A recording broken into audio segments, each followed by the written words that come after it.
not for change's sake, but for hard-working people. Labour is now back in the service of working people. Service, a value lacking in British politics for far too long. And people don't ask for too much. Stability, security, fairness, knowing that if we work hard, then we should have the same chance as anyone else to fulfil our potential. That we'll be able to provide for our families through good wages earned from decent jobs, to enjoy life and give back in our own way. But after 14 years of Conservative government, that's no longer guaranteed.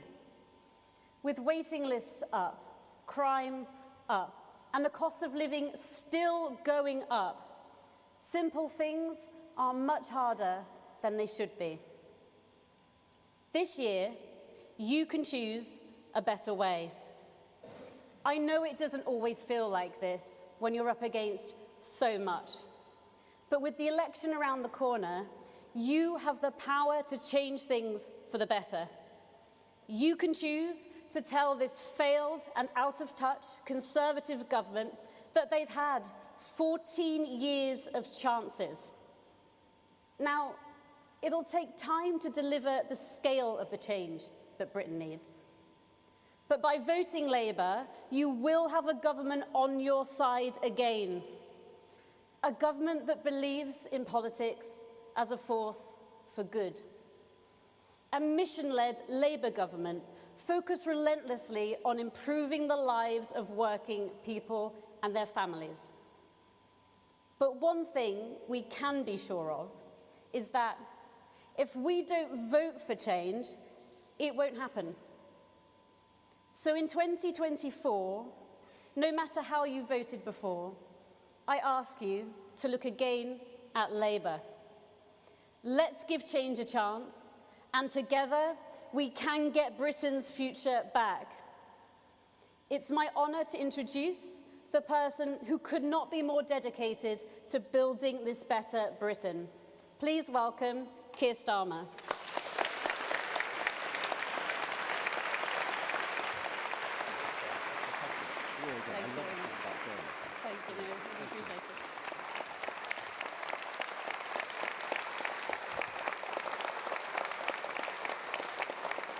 Thank you, Claire. You will be a great candidate, a really great candidate for Filton and Bradley Stoke, and I hope in time an even better MP. And it's great to be here again, looking at the next generation of aircraft wings. You can see some of the instruments behind me. This is the third time, and I love it, and it features pretty heavily in quite a number of my speeches. But look, on behalf of the Labour Party, thank you for being here this morning, and Happy New Year. Now, as a politician, you've got to be a bit careful with these New Year messages. We'll all remember Boris Johnson's prediction of a fantastic year ahead. That was 2020. And then last year, I stuck my neck out and occasionally predicted glory for Arsenal. So I'll pass on that one today.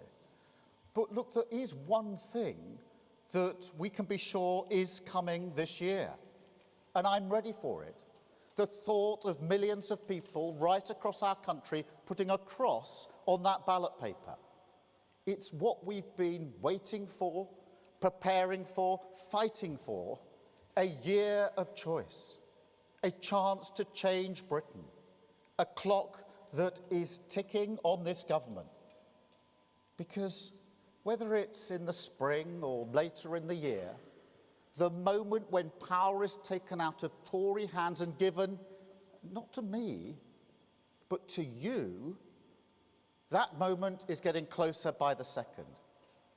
So, if you've spent the last 14 years volunteering to keep your park clean, your library open, for children to have opportunities, if you've been breaking your back to keep trading, steering your business through the pandemic, the cost of living crisis, the challenge of Brexit, and the chaos of Westminster, if you've been serving our country, whether in scrubs or in the uniform of your regiment, and what you want now is a politics that serves you, then make no mistake, this is your year. The opportunity to shape our country's future rests in your hands. And that is a New Year message of hope. The hope of democracy, the power of the vote, the potential for national renewal, the chance finally to turn the page, lift the weight off our shoulders, unite as a country and get our future back.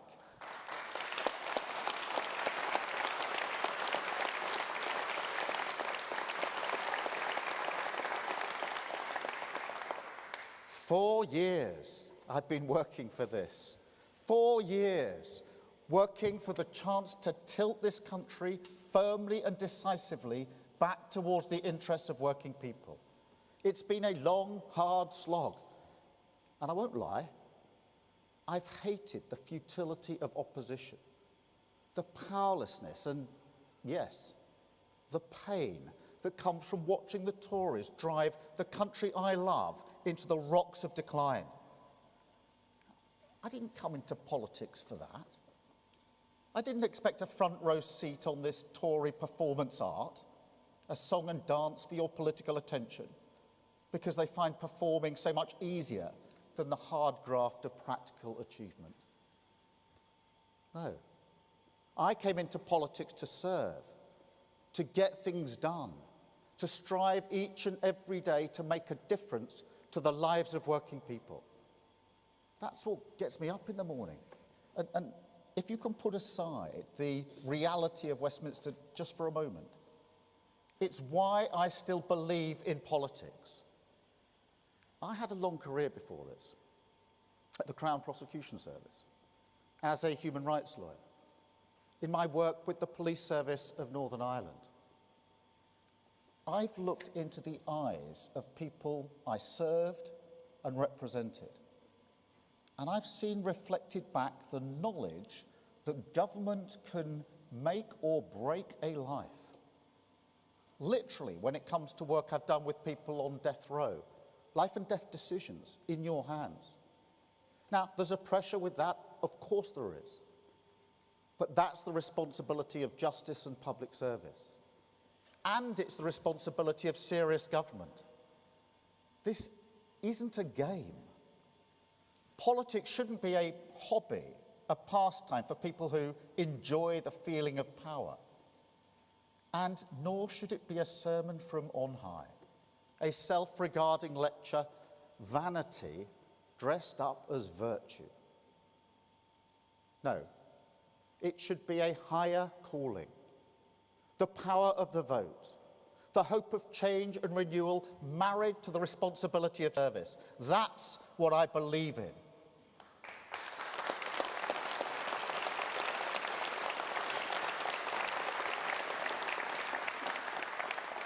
And yes, I believe it's still the best way to change our country for the better. Its success or failure is written into the walls of every community in this country. The hospital your children were born in, the home you live in, the wage in your pocket, the opportunities in your town, the sense of pride or unease when you walk down your street. That's all politics. So this year at the general election, against the tide of cynicism in Westminster, the gauntlet of fear the Tories will unleash, and most of all, the understandable despair of a downtrodden country, I will ask the British people to believe in it again. I will say, you're right to be anti-Westminster, right to be angry about what politics has become, but hold on to the flickering hope in your heart that things can be better, because they can. You can choose it. You can choose the hope of national renewal, the responsibility of service, what politics can and should be, and you can reject the pointless populist gestures, the low-road cynicism that the Tories believe is all you deserve.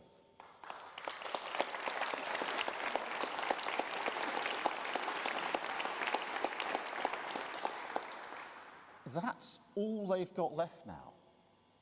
After 14 years, with nothing good to show, no practical achievements to point towards, no purpose beyond the fight to save their own skins, this is their only project. They can't change Britain, so they will try to undermine the possibility of change itself. Take Britain down to their level. Kick the hope out of all of us. But I believe in this country. I believe in its spirit. I believe in its people, its businesses, its communities. And most of all, I believe that if the British people see respect and service in their politics, if they see a plan which matches the ambition and pride they have for their community, a path finally to an economy that rewards and respects their efforts, then yes, they will commit to the mission of national renewal, will believe that Britain can get its future back.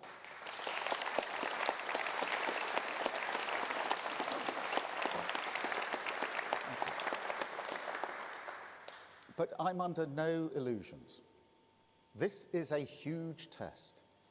We're trying not just to defeat the Tories, but to defeat their entire way of doing politics. A mindset that seeks out any differences between the people of this country and, like weeds between the paving stones, will pull apart the cracks so ultimately they can divide and rule. I have to warn you, they will leave no stone unturned this year. Every opportunity for division will be exploited for political potential. That's a given. But do not doubt for a second that we're ready for it. Do not doubt that we will show the British people that the real risk is 5 more years of a Tory government that will be even more entitled, even more self-serving, even more complacent, that your vote can be taken for granted.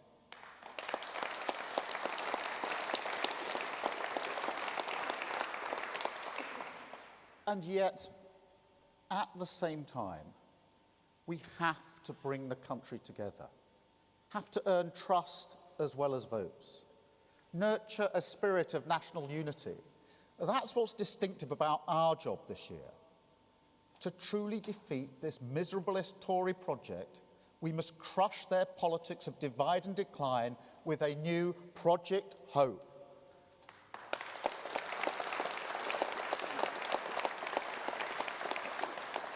Not a grandiose utopian hope, not the hope of the easy answer, the quick fix, the miracle cure. People have had their fill of that from politicians over the last 14 years.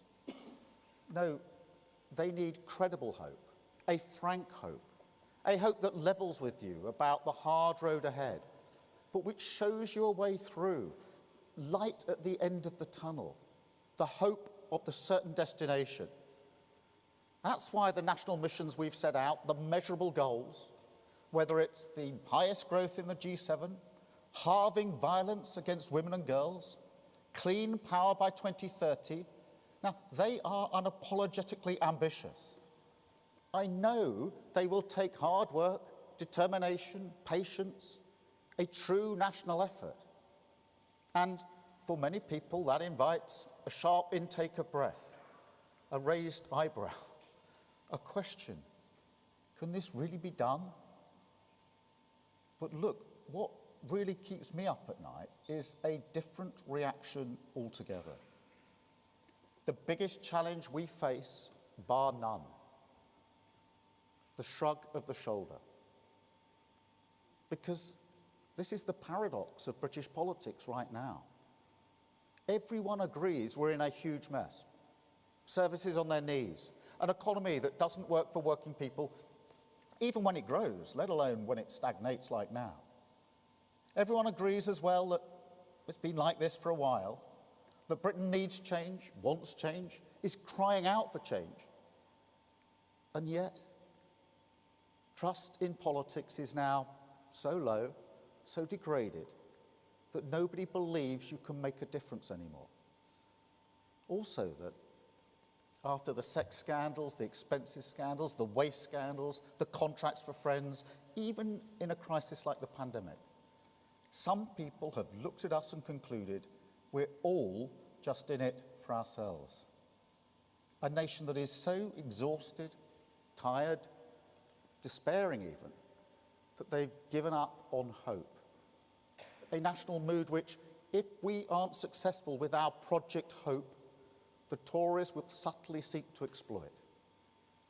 I mean, seriously, after failing to deliver change, after ludicrously pretending that they could represent change, they now sense the opportunity of a new strategy, an attempt to take the change option off the table altogether. And not just at the next election. No, their strategy has also one eye on salting the earth of Britain's future. A plan to make sure that if Labour does earn the right to serve, we will find it harder to bring our country together for the common good. So I say to every voter in this country, know that all this is coming your way. Know that if we are to heal the wounds of the past 14 years and move forward, Britain must come together. And that means we will need you.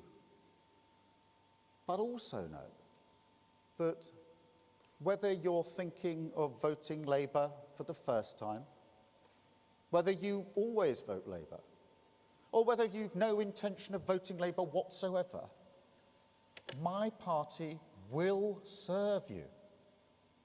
That's who we are now, a changed party, no longer enthralled to gesture politics, no longer a party of protest, a party of service, rebuilt, renewed, reconnected to an old partnership, a Labour partnership, that we serve working people as they drive Britain forward.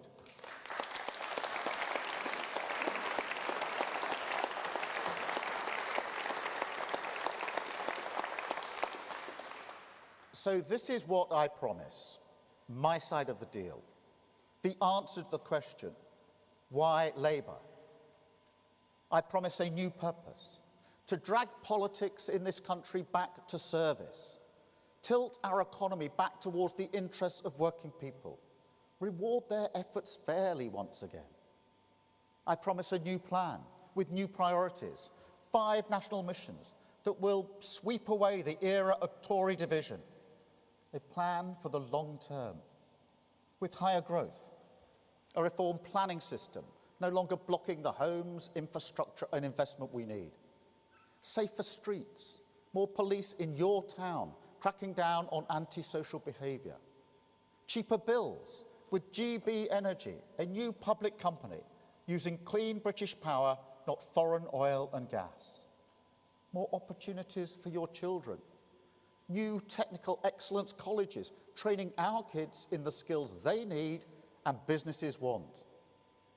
Better mental health support in schools. Expert teachers in every classroom, paid for by removing tax breaks on private schools. And our NHS back on its feet with a plan to cut the waiting lists, paid for by removing the non-dom tax status. 2 million more appointments every year in an NHS clearing the backlog 7 days a week.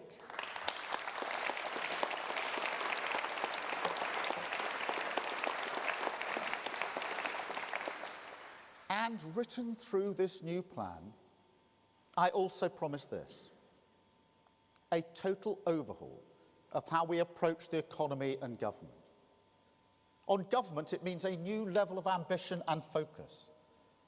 Now, I ran a public service for years. The clue is in that word, service. What the Tories have done to our public realm over the past 14 years, not just the cuts, also the denigration of the people who serve this country, the total lack of respect. Honestly, there are no words. But I also have to say this: I don't see our job as going back to some kind of golden age. I don't think that's how working people look at things at all. Government in this country is too centralised and controlling, and because of that, too disconnected from the communities it needs to serve. And yet, despite hoarding all that power, it also lacks ambition, a view of the potential of government that is content just to mop up problems after the fact, armed only with a big state chequebook. We have got to change this. It is vital for taking on the profound challenges of our era: the rising geopolitical temperature, climate change, terrorism, securing our borders, the revolutions in science, energy, technology that are reshaping everything we know about our world. So I promise this: a new mindset, mission government, an understanding at the core of everything we do that it is our job to tackle tomorrow's challenges today.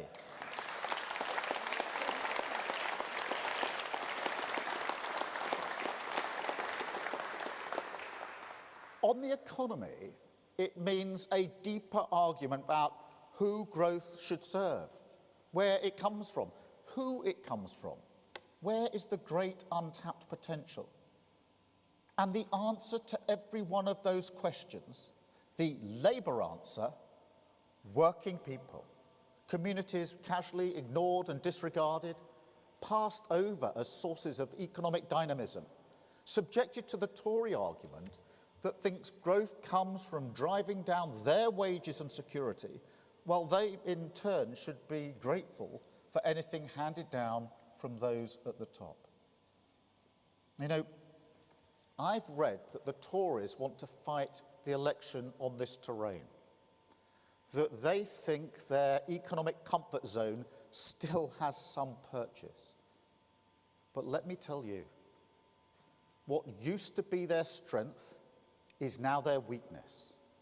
The so-called party of business, which now hates business, that boasts about tax cuts while raising taxes higher than at any time since the war. That claim, even now, to be the party of sound finance, but that crashed the economy and made you pay. They have nothing left on this anymore. Their credit rating is 0. And we have turned the tables with a plan for the growth Britain needs. Only Labour will deliver a proper industrial policy and higher investment. Only Labour will bulldoze through the planning red tape and get Britain building. Only Labour will transform our labour market with stronger workers' rights.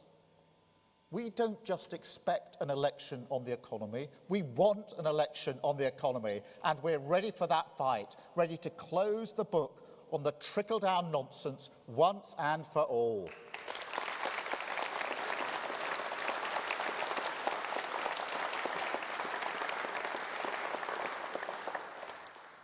And finally, I promise this: a determination to bring our country together, not exploit its divisions. An understanding that Britain's standing in the world can never be taken for granted. And a politics of respect and service that shows zero tolerance towards the darker side of Westminster. Now, don't get me wrong, there are good people in Westminster, people who love their country and want to change it for the better. And yet, a basic principle of any organisation I've worked in outside of politics, that you should follow the rules you set for others, uphold the values you advocate. This just doesn't seem to be followed or understood in Westminster. I mean, honestly, what does anyone think it looks like to the people of this country to see people rewarded, honoured, for crashing the economy under Liz Truss? If your mortgage is going up this year and you see those people swanning around the House of Lords, what do you think? No, I say to all my fellow politicians, Labour and Tory, to change Britain, we must change ourselves. We need to clean up politics. No more VIP fast lanes. No more kickbacks for colleagues. No more revolving doors between government and the companies they regulate. I will restore standards in public life with a total crackdown on cronyism.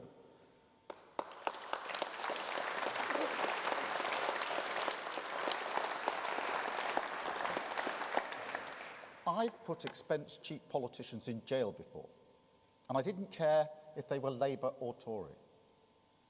And I grew up working class, so spare me the self-serving excuses. They just won't wash. This ends now. Nobody will be above the law in a Britain that I lead.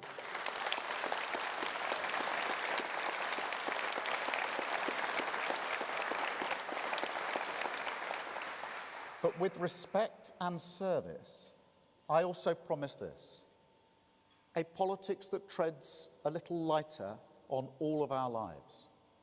Because that's the thing about populism or nationalism.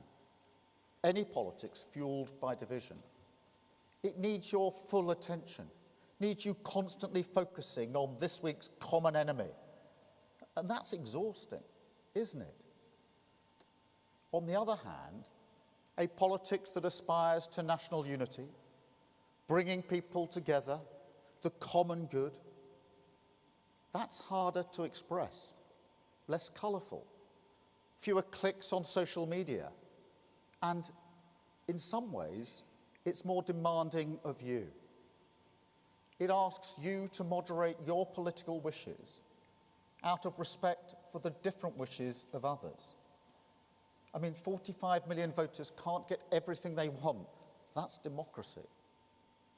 So no matter the road the Tories take this year, I believe that if people see the commitment to service is always there in politics, if they can see that people in power respect their concerns, then I think a lot of people across the country, after everything we've been through in the last 14 years, will find some hope in that. It will feel different, frankly. The character of politics will change, and with it, the national mood. A collective breathing out, a burden lifted, and then the space for a more hopeful look forward. Because the truth is, it's this kind of politics, and only this kind of politics, that can offer real change. The energy needed for divisive politics is a distraction. You can see that with the SNP in Scotland, or the Tories here in England.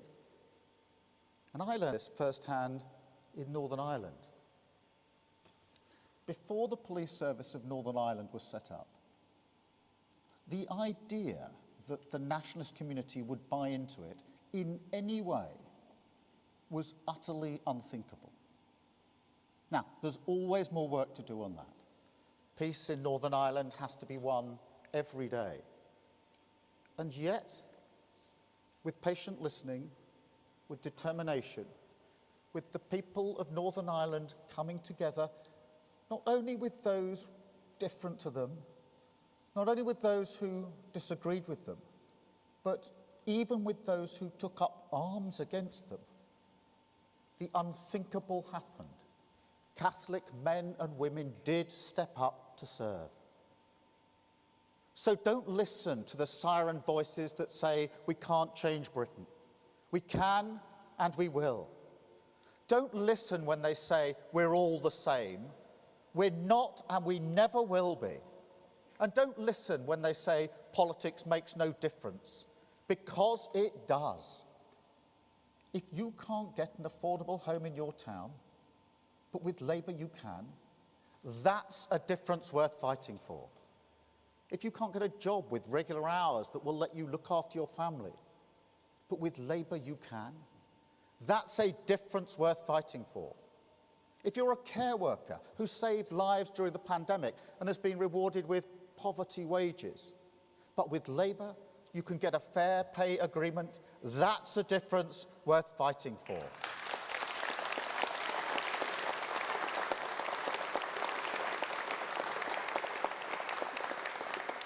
The same is true for our NHS, for our schools, climate change and energy security, securing our borders, restoring Britain's standing, crime and justice. Only Labour will make a difference. Only Labour will drag our politics back to service. Only Labour can lead Britain towards national renewal.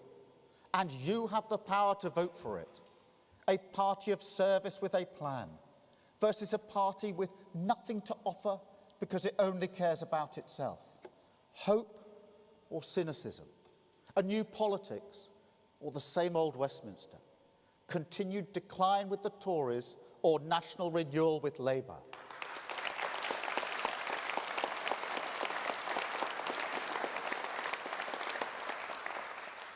Nobody in Britain thinks the years ahead will be easy. But this year is the chance, the only chance, to change our course. The future of Britain in your hands, the power of the vote in your control. And we will fight every day to earn it. Why Labour? Because we serve your interests. Why Labour? Because we will grow every corner of our country. Why Labour? Because we have a plan to take back our streets, switch on Great British Energy, get the NHS back on its feet, tear down the barriers to opportunity and get Britain building again. A partnership with you in pursuit of a new Britain with foundations built to last.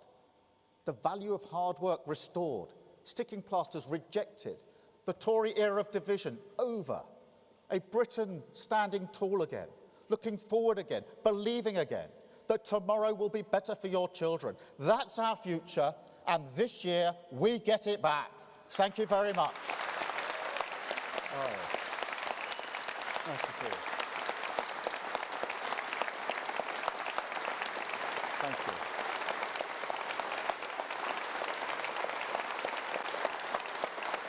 Thank you very much.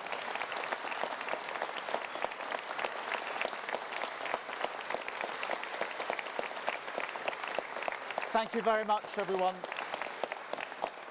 We're going to now take some questions from the media. I've got a list. I think I've got everybody on it. One question each. Although I see Beth is here. We're going to start with Chris from the BBC. Chris. Thank you. Chris Mason, BBC News. Happy New Year to you. You say you're right to be anti-Westminster when you're talking to voters, and yet you accuse the Conservatives of being cynical and populist. Are you not talking down the very institutions, the very thing that you aspire to lead? Is that not cheap, irresponsible? No, I'm talking up the very institutions and the very politics that I believe in. I think that populism and nationalism thrive on division, and that drives a feeling of anti-Westminster, the sense that politicians are simply saying things to gain votes but not believing in what they're saying. I think that's the cynicism that I'm pointing towards. And the choice now at the next election is so clear, which is between 14 years of decline and a decade of national renewal.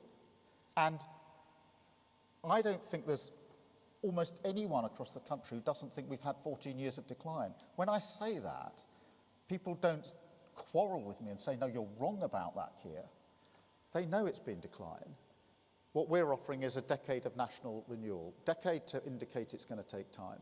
National, that it's a national project. And renewal because we want to not just fix the country, but take the country forward.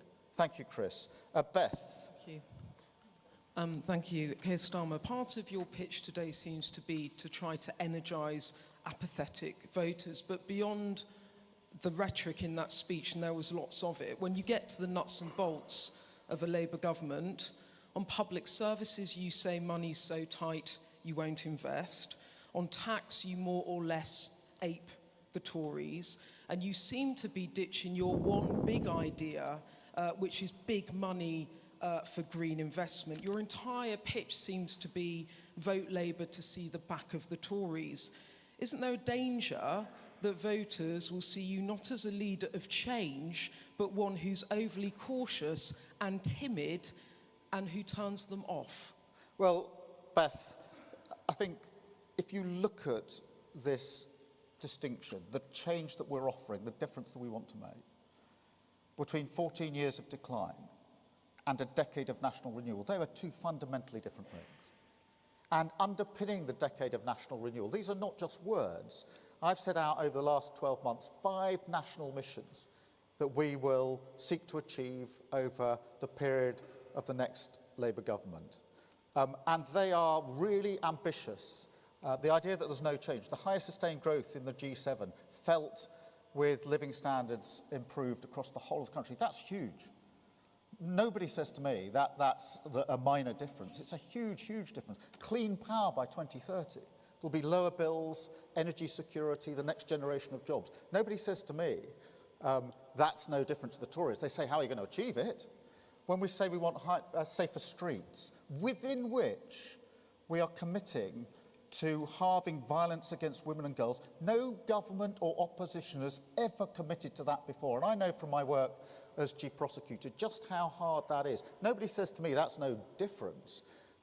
If it's the opportunities that our children need, the skills they need, nobody says that's no different. And whether it's the NHS that is, not just on its knees, on its face at the moment, being picked up and made fit for the future, nobody says to me that's no different. These are huge, fundamental differences. And the power this year is with the voters to vote for that change. So I think there's a huge, clear distinction here. We've set out our case in terms. It is very clearly the risk of going on with 14 more years of this decline, or turning our face to the task of national renewal. And that, I think, is a fundamental difference in politics. Thank you, Beth. Anushka. Anushka Stana, ITV News. Keir Starmer, you say you want to fight this election on the economy. This week, your party slammed the government for raising taxes, including freezing income tax thresholds. If you don't want voters to be cynical, then level with them. If you win power, will you unfreeze income tax thresholds? Well, Anushka, look, starting from fundamental principles on this, I do want more people to have more money in their pocket. That's a fundamental principle that we start with.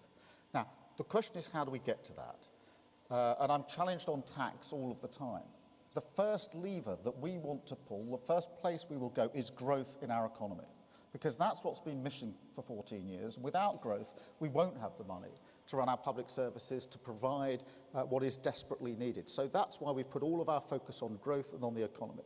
Now, where we are going to make adjustments to tax, we've been really clear about what that looks like. So we've said what we're going to do with VAT on private schools, the non-dom status, the loopholes that we have. So where we are making adjustments, we've been very, very clear about it. As Pat McFadden said this morning on the media, any tax cuts have to be fair and affordable, and we have to be realistic about that. But I think the place to go is to growth on this.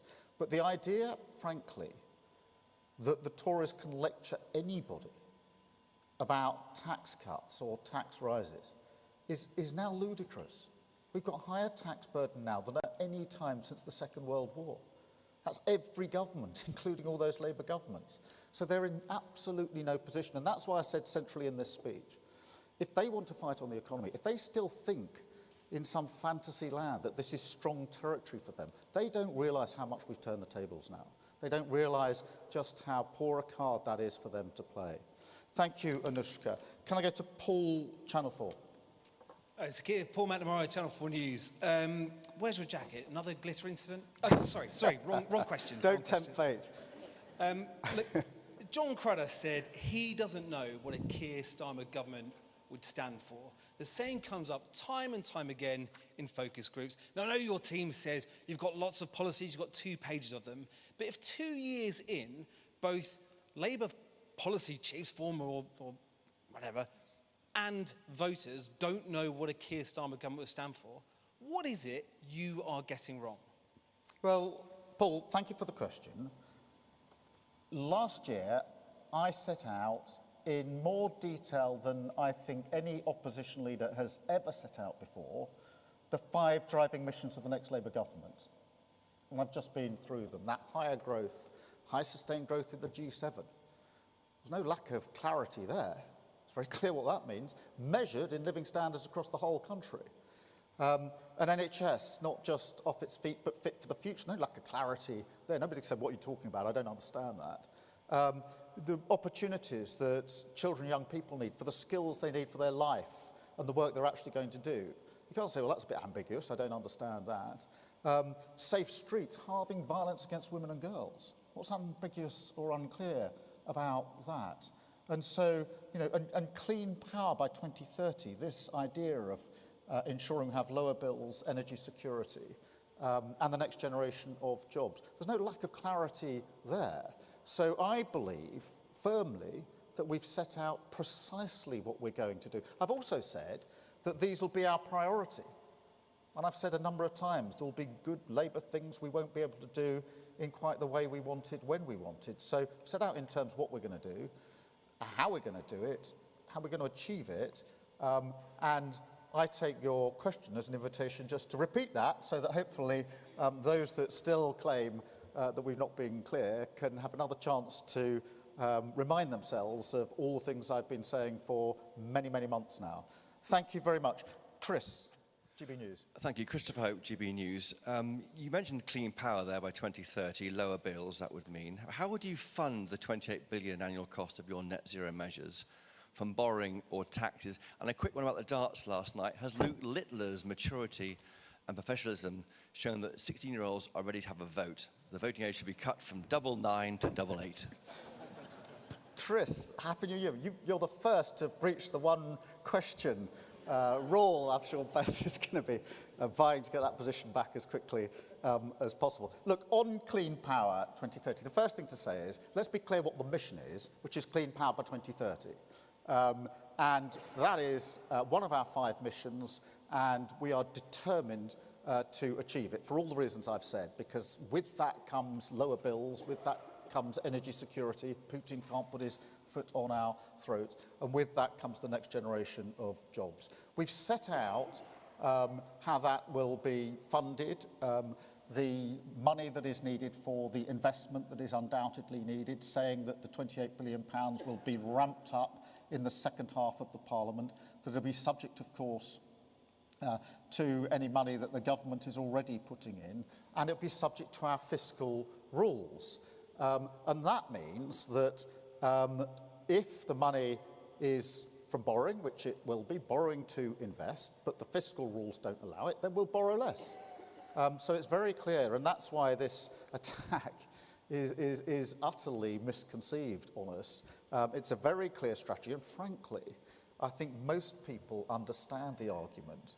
It's an everyday argument that you have to invest in the future, and that's what we will do. It's the lack of investment, the lack of long-term thinking that has put us in the position we're in now. We're more exposed on the international market when it comes to energy than many other countries. Why?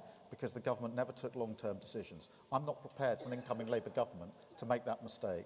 Thank you, Chris. Sorry, on the darts. Firstly, Luke Littler, it's been incredible watching the darts, seeing what he has done. I'm not going to claim I watch darts every day. Everybody knows football is my game, but it has been quite an electrifying couple of days. And I'm a big believer in 16-year-olds being able to express their views, have their vote, and win darts tournaments. I thought he did brilliantly. I think everybody's incredibly proud of him as a 16-year-old, with real composure, actually, as well. To do that on that stage, in that way, just up the road from me in Ali Pali, was quite phenomenal, I thought. Thank you, Chris. Sophie from The Mirror. Thanks, Sir Keir. Sophie Huskisson from The Mirror. If the Tories reduce or scrap inheritance tax, will you reverse this if you get into number 10? Look, on inheritance tax, we're fundamentally opposed to what the Tories are pretending they're going to do. They floated this, I think, last year. They're floating it again now. I don't know whether they're going to do it, but I would have thought by now that they had learnt the lesson that further tax breaks for those who are the best off with nothing for working people is not a good idea. And I don't believe in tax breaks for those that are already well off when there's nothing on offer for working people. So I wouldn't be doing what they're floating. We'll wait and see whether they actually do it. They floated it many, many times already. Thank you, Sophie. Matt from The Times. Thank you. Matt Dathan from The Times.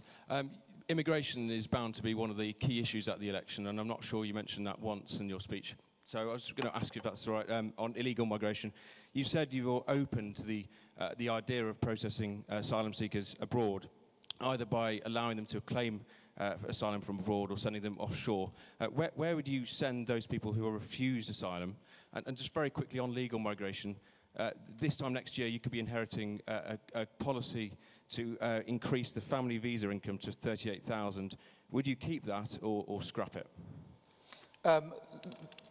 On the question of what we do with illegal migration, look, we've got a problem with the boats that are coming across the channel, and we need to stop them.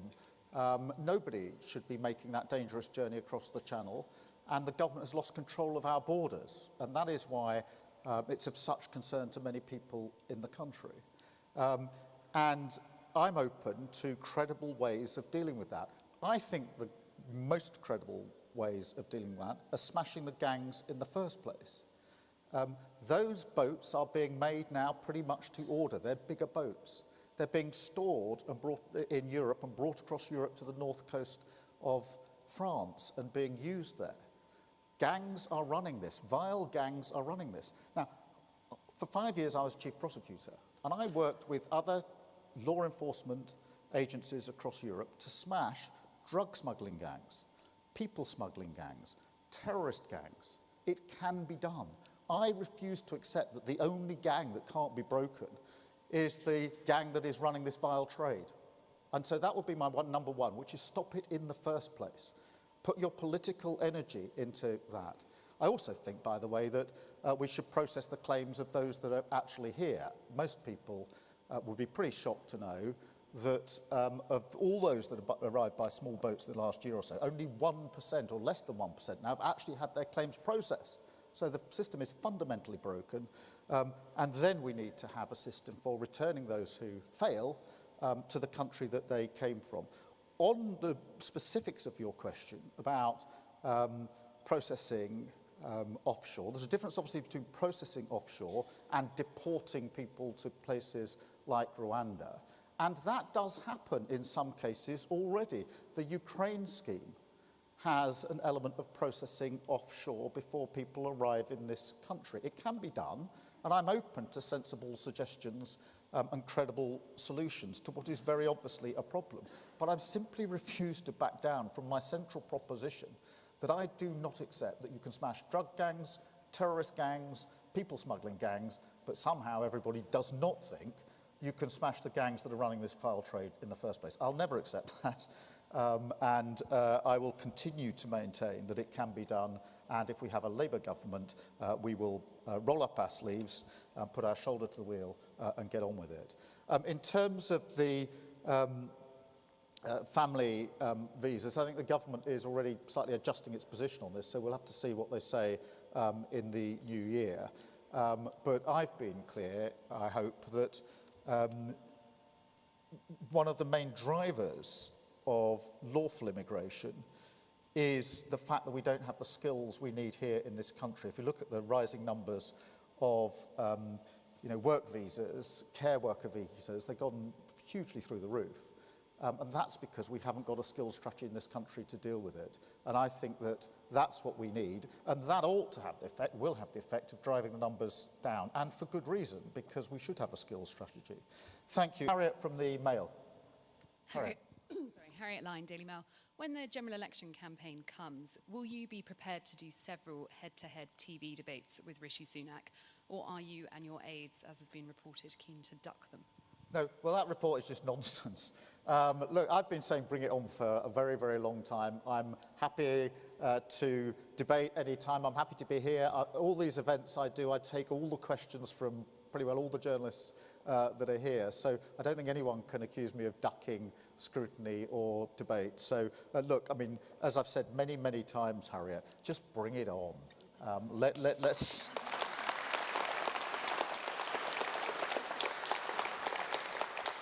Chloe at the Eye. Chloe. Thank you. Just to go back to your earlier answer on income tax, you're attacking the Tories for frozen income tax thresholds, but saying Labour will not set out any changes to personal taxes until we see economic growth. Is that correct? And if so, what level of growth are we talking? What I've said, Chloe, is that I think that before we get to the question of tax, we've got to grow the economy. And I know that that may be slightly different to what some Labour leaders have said in the past, that we've gone traditionally to spend or tax. I think we've got to grow the economy, and it's got to be measured in living standards across the country.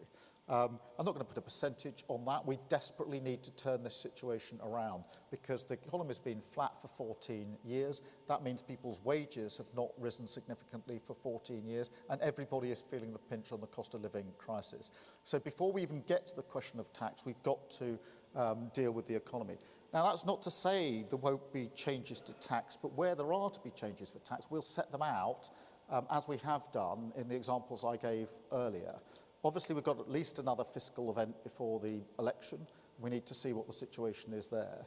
But in principle, I do want to see lower taxes on working people. I want people to have more money in their pocket. But the first lever that we will pull is the growth lever, because in the end, that's the only way to get the money that we need to fund our public services. Steph at the Express. Thank you. Steph Spiro from the Daily Express. You have been on a journey over trans rights. So are single-sex spaces 100% guaranteed under a Labour government? Yes. And I've been really clear and unwavering on this. From my time as Chief Prosecutor, I worked with a whole bunch of people on violence against women and girls, and saw and know myself from my own observations just how important it is. So that's never been an issue for me. I was persuaded of that many, many years ago now. I was doing that work in 2008 to 2013. Thank you very much. Jim from the FT. Jim Pickard, Financial Times. You've been very clear that you believe the Green Prosperity Plan is an investment in the future. But of course, the plan has been through changes in scope and changes in timing this year. It's been reduced in size and will be delayed somewhat. Can you guarantee that this plan will not go through further changes or further watering down before the election? And if you'll excuse me, the FT did a report this summer on a JP Morgan report which suggested that Peter Mandelson had stayed at the New York townhouse of Jeffrey Epstein in 2009 when he was de facto Deputy Prime Minister, and while the financier was imprisoned for soliciting prostitution from a minor. Do you think that Lord Mandelson, who is of course a close political ally of yours, has some questions to answer? Jim, let me just first push back on the first part of your question. There is no question of pushing back on the mission. The mission is clean power by 2030. So nobody's pushing back on that. Nobody's saying we want a later date or half clean power or 50% clean power. I've been really clear from the start what the mission is, and there's no pushing back on that. Obviously, we've looked very carefully at the investment that's needed for that. The investment that we want to put in is intended to trigger private investment at a ratio of 1 to 3. So we've had obviously quite extensive discussions with global investors as to how that will work. And the date on which a cheque is written by the government is not the date the mission is delivered. The date the mission's delivered is 2030. That's the mission.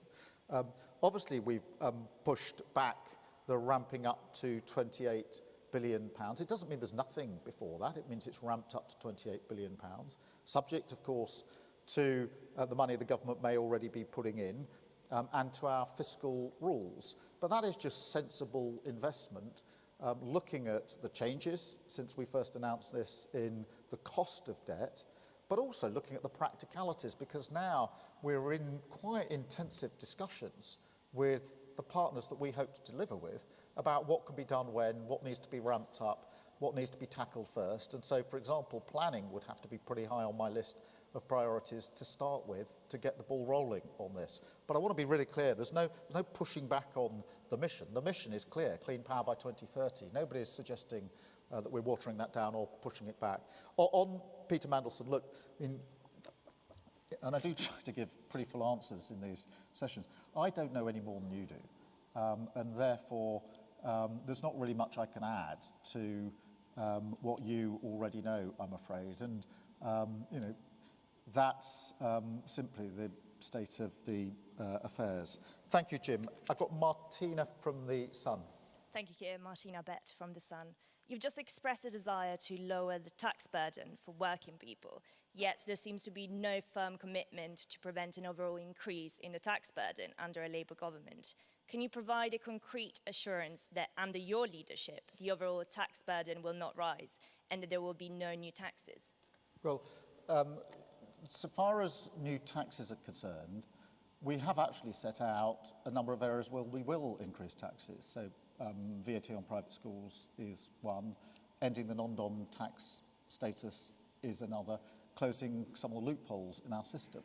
And that's the approach we'll take, which is if we are going to increase taxes, we'll set out what that will be well in advance of the election and what the money will be used for.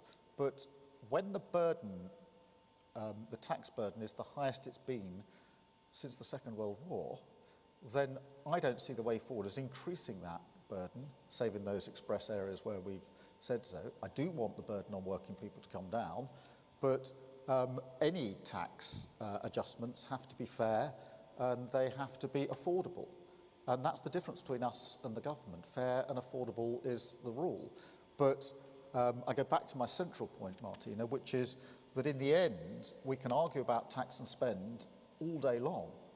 If we don't grow the economy, that is an ever-reducing discussion that we're having, because we need to grow the economy first. And that's why everything I've said about the missions is premised on our argument about growing the economy. And all four missions ladder up to growing the economy, the fastest sustained growth in the G7. The NHS argument isn't just about health, it's about the economy. The skills argument for young people isn't just about skills for young people, it's about the economy.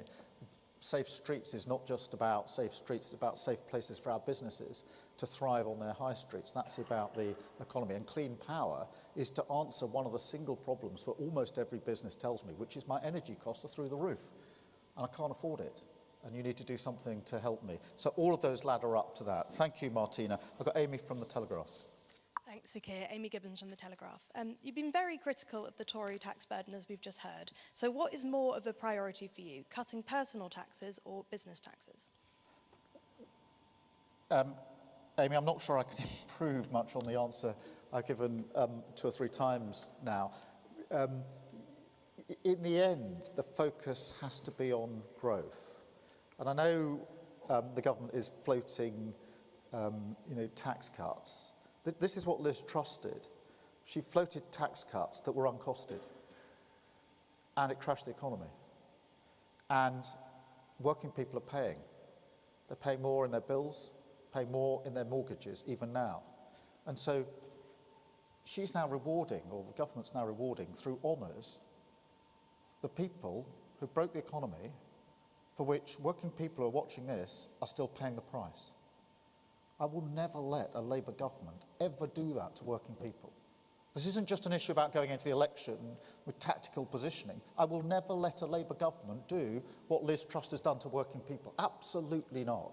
And that's why we've been so clear, careful if you like, cautious if you like, about the stability and the sort of fundamental rock that we need in our economy. Because that, as I said in the speech, what on earth are people supposed to think when they are paying more money every month on their mortgage, sometimes hundreds of pounds each and every month, and they look at the television screen